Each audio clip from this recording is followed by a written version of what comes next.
We've got an incredible second half lineup.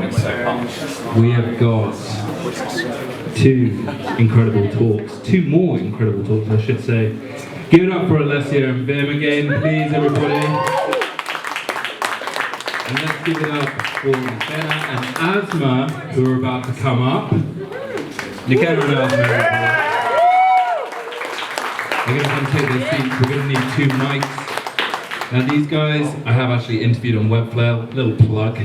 Go and check it out if you haven't already. Is that your podcast? That's my podcast. My podcast, so embarrassing. What's a podcast? It's called Webflow. You guys might have heard of it.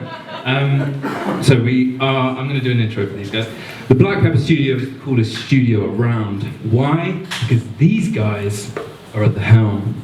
Incredible developer, incredible designer, fashionistas, as we can clearly see. True that. Yeah. Amen. Best dressed people at this meetup for sure, apart from me.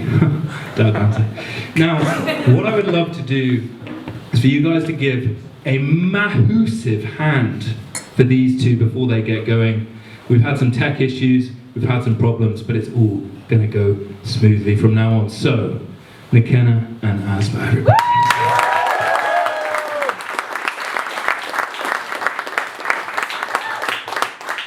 Thank you guys so much. It's a real big privilege to be speaking in front of you all. So we are the Black Pepper Studio, and for some reason we forgot our uniform today, so we're meant to be in all black, but for some reason we're in all blue. So please pardon us for that. But basically, we are a design studio. We kind of see ourselves as a full-end service, in the sense of the fact that we create brand identities and also website designs and also packaging design. So we kind of like a one-stop shop in that sense. My name is Nkenna Amadi. I am co-founder and the head of web design and web development in the studio. And to my right is my partner, Asmah Williams, and she's the brand design lead and also co-founder. So together we formed the Peer. And today we wanted to talk about creating creative websites. And it's kind of a bit of a very complex thing to talk about, but we want to basically share our experience in terms of how we've been navigating it. So in order to create creative websites, one of the first key things that I see is the foundation of actually a very good visual identity. And that's the part that Asmah really plays a big part in. And I do think that there is no wonderfully created website without a very strong visual identity, and it really shapes the foundation of what you would expect when you actually go and have a deep dive into the proper website. The way typography is used, the way the logo is used. So I think it's very important that we start on the premise of what a strong visual identity entails. So I'll hand over to the expert because she's the most learned one on this. So Asmah, go ahead. Thank you, Kenna. Hi guys. So there's so many components that make up a website, but primarily we're going to talk about typography and color. I know everyone's like a typography nerd. We are really big typography nerds. And we wanted to highlight this with 2 case studies that both photographers, but it's important to see how we use typography and color to set them apart and create a memorable website for both of them. Right, so first website is... You can clearly tell I'm the tech guy. Oh. Right, okay. I can do it. You got this? Do you want me to do it for you? Yes, please. Okay. That's the power of having a partner with you. Alright, I think we have it. Yeah. It's These another major two weapon. slides are really good though. I like the repeating them, that's good. Yeah. Repetition really gets the point. Okay. I think Alright, brilliant. Okay, so first website that we wanted to, these are obviously screenshots by the way. So first website I wanted to highlight in kind of talking about how we use typography and color to craft creative website is we worked with an amazing photographer, Joshua Kesey. So Joshua is a New York-based photographer, and when Joshua approached us, one of the first things that we, from our conversations with him, was discovering that a lot of his work actually celebrates like Black excellence, but also the fact that Joshua had a lot of high prolific clientele and talents that he had worked with. And so when trying to craft what the typography for the website would look like, we kind of stemmed from 2 places. So we went for legibility and abstraction. So legibility in terms of we wanted to highlight all of the major like talents and like brands that he has worked with, like put them on a really big bold scale. But also we wanted to juxtapose that with a typeface that was much more like abstract, and like this obviously all stemmed from like Joshua's work and like how we wanted to also present the imagery, but create like a really clean editorial layout that created a website experience that was super memorable. And so the end result is a typeface collab pairing that super bold for like talent names, but also we were able to get like a really stylized, italicized serif that we use for like additional text,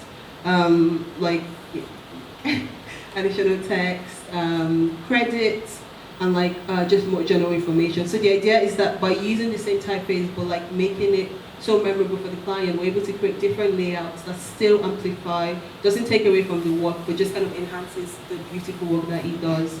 So just a couple more, yeah, this is just kind of showing how we've used that in different places. Right, and so the second photographer that I wanted to highlight our use of typography for is Sage. So similar to Joshua, Sage is an incredible photographer, but the difference was that a lot of Sage's work is influenced by like masculinity and femininity. So she had this incredible duality that we wanted to also highlight, but a lot of our work like was really clean, so we wanted to bring like a very contemporary lens into what the website looks like as well.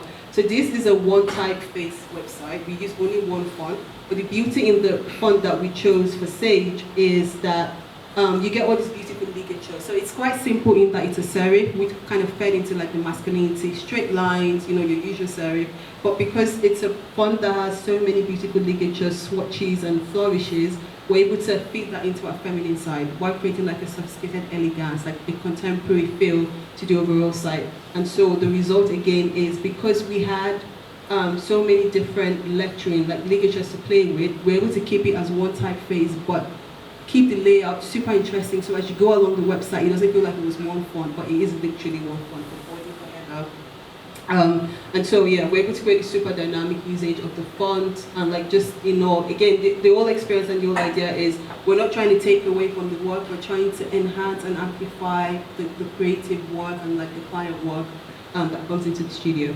So just quickly touching on color and going back to like Joshua, when we were kind of studying what we wanted to do with color, and usually like, because we kind of work with a lot of like creatives, photographers, directors, production houses, usually the work is like center focus, where everyone kind of wants the work to be the first thing that you see, like full bleed. But we also wanted to create an immersive experience like no other in terms of finding a way to balance out the use of color with the use of imagery, but not necessarily taking away from the beauty of the imagery. So when we studied Joshua's work, what we actually found that his use of light and color was super incredible, like you see from some of the images that we've shown. So we also wanted to feed that into what the color looked like and create like an almost gallery experience. So it was more like once you, so these are screenshots by the way, please go on the website, I think it's just www.shakisi.com to get like the full experience. But so once you kind of go through each project, it's almost like a gallery experience, so you're kind of really immersed. So every photograph kind of bleeds into the background, and so that way it's like every photograph is like center, but not like full bleed. So this is just one beautiful way that we're able to kind of amplify the work that Joshua already does using color. And so like key takeaways is when creating like identities for creative websites is understanding the client, understanding what makes them like their individuality, understanding what makes them unique. These are two photographers, but completely different style, and so it's like using that uniqueness to craft something like super memorable that sets them apart from other creators in the industry, but also really makes it super immersive and just like giving them that wow factor. So I'll pass you over to Nkenna. Yeah. So I think, like she Friday mentioned, the visual identity is kind of the first step that we really start with. And once we've created that kind of foundation, we then go into the website designs. Now, typically, what you would typically get from every designer is this kind of statement. Well, he says, I'm a multidisciplinary designer, strategic thinker, and visual storyteller, crafting engaging digital experiences with a human-centric design philosophy to create innovative design solutions. That's wonderful, that's great. That's a typical designer's profile on Twitter. But reality is that's not me. Who I am is a simple human, a human who has lived a lot of experiences and has been able to use those experiences to actually craft meaningful designs. And that's the premise of my conversation with you all today. Who are you and what are your experiences?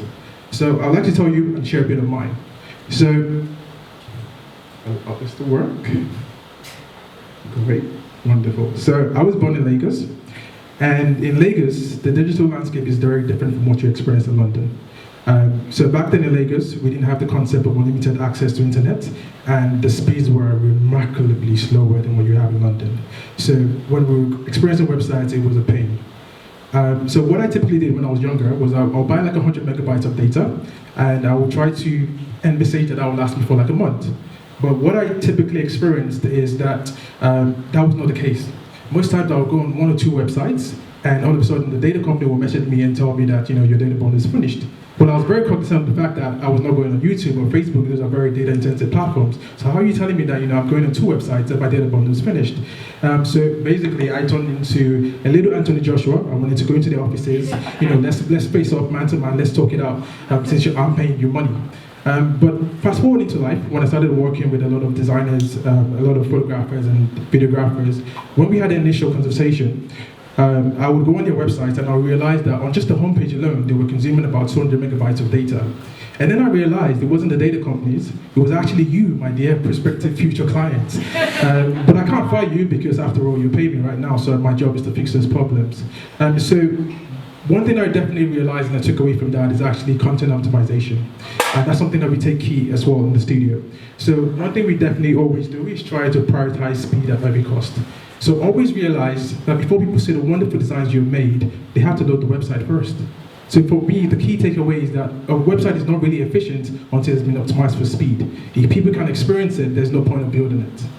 And you have to also realize that you're building the websites, yes, for yourself and the clients and the designers are going to like it, but what about the other people in places that don't have access to the fast speed internet that you have? You have to take that into consideration. So again, like I said, one of the first things we do at the studio is content optimization. And I'm going to show a couple of use cases. Once that allows me to go.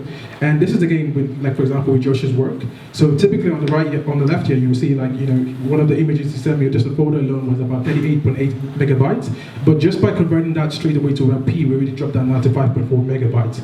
One of his videos on the other side, you can see is about 108 megabytes, but we're able to drop that down to 35 megabytes. Still maintaining the same resolution, still maintaining the same quality, but just by doing key content optimization, we're able to drop that down literally almost three quarters of the way.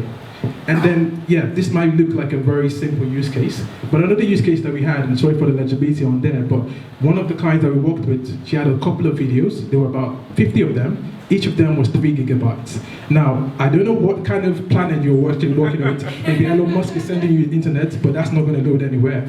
But you can take the remarkable difference in how we optimize that file size. We dropped it down to 3.3 megabytes from 3 gigabytes. That is over 1,000% decrease, and that makes the website load faster. Why do we do this? Because we had that experience of growing up in Lagos and understanding that every single kilobyte matters, and we need to optimize for speed. So, fast forwarding, I moved to the UK and I started studying in London, and I basically did an engineering degree, but I'll come back to that later. What I did realize was every time I walked into a classroom, every single bit of my classmates were very surprised. They were like, "Are you sure you're meant to be in this classroom?" And that's just because of the way I dressed. Now, typically, maybe a single engineer, they're dressed in the polo tops, trousers, jeans, and the nice dress shirts. But then you have this boy who was walking with flamboyant colors, a nice suit, looking like he's fresh off the runway from Paris, and they were just very surprised. But what that really came from was a very deep sense of an interest in fashion. And in that sense, what was always training my eyes on editorial pieces, my biggest inspirations were the likes of Kanye West, A$AP Rocky, Harry Styles. I always had them on my watch list. Why am I telling you that? Because it played a very big part in terms of me moving into designs. Every single bit of designs you will see from our studio are very much editorial driven. And the reason we're able to do that, I use typography the way we use it, use layout the way we use it, use spacing the way we use it, because for years and years and years, before we were both designers, we were people who had a very, very big interest in editorial pieces. So we're able to easily make those kind of website layouts. So we're able to make website layouts like this, where we're using typography, spacing, color, the way we're using it, because we were always inspired from a very young age. So like I mentioned, I did 3 engineering degrees, and I was very lucky enough to school in 3 fantastic universities in the UK, and I graduated in that sense. I did the first two by the age of 21, and then I was lucky enough to have a very good solid foundation in maths. And why am I telling you this? And I want to give a very simple use case. So beyond using CSS transforms, I want to show you like a little animation. So this is a typical circle rotating, and I mean, some people here will now use CSS transforms, do a rotation Z, and you easily get this, and that's fine.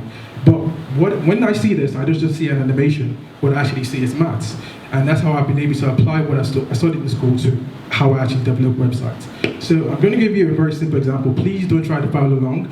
Don't try to sleep. Don't worry about the maths. It's just a simple example. Just bear with me a second.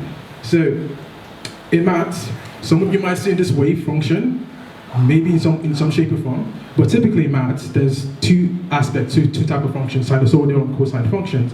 And if you can really just imagine, if you actually take one side of it at the top and one side at the bottom and join them together, you're almost having a circle. And there's actually mathematical expressions on how to actually derive this. And so that's that formula that you're seeing there. And I wanted to actually show you a quick demo of how we can do that easily in code beyond the CSS transform. I know you can easily do that in transforms, but I'm going to hop over to the computer there because obviously there's no computer here, and I'll just be doing the magic and you'll be listening to my voice, and we can just basically walk through a simple setup. Is that okay with you guys? Yeah.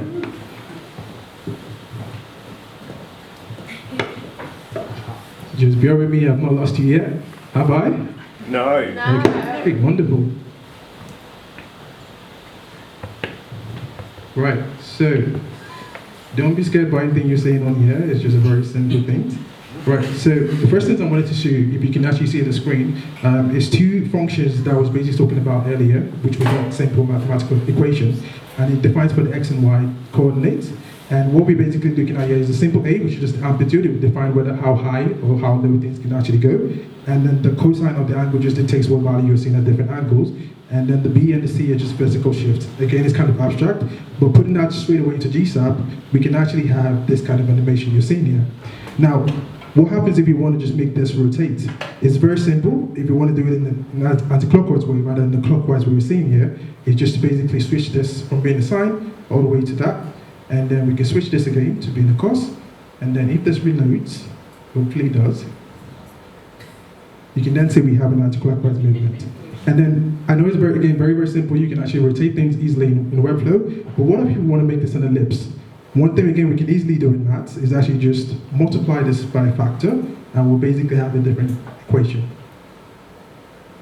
So if I rotate this now, you will see it's like moving in an ellipse. And these are some of the things that might be very technical and difficult to do in CSS transforms, but we've been able to do this because of a solid foundation I've had in maths. Now, why am I telling you this? Because I've been able to apply this into one of my clients' projects. And this is not an After Effects render, this is actually a 3JS scene. And the reason why this butterfly, you're actually seeing this butterfly moving and rotating the way it's doing, I was able to do that because I had a solid foundation in maths. Now, I'm just going to hop back in and go back into the presentation. So what I'm get away from you, not to tell you about my company, but rather to actually tell you about the fact that you're shape the kind of designer and developer that you are. So the whole premise and the whole question I have for you guys today is, what really are your experiences? And what are you really taking away from that? Rather than trying to take the next best course, study the next best thing, what kind of experiences are you having? I would recommend that you actually take the next best trip, see a different culture, see a different visual language, see how you can actually translate that, and all of a sudden your mind becomes a repository of different ideas. So my main takeaway from all of these things, and the challenge I leave with you guys today is, actually walk out into the world. Don't just be another designer, another developer, another strategic thinker, but be a collector of experiences. For it's through these experiences and all this richness of life that the most profound designs emerge. Thank you very much for listening to the talk.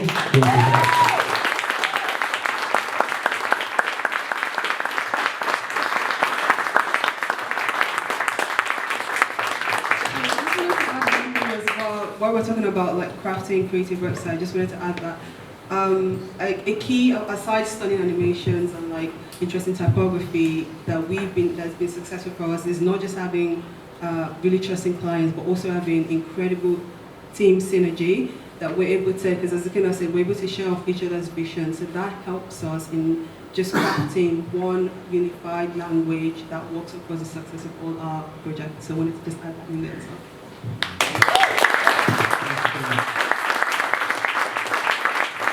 Beautiful. Give it up one more time for the Nkenna Asmah people. That was amazing.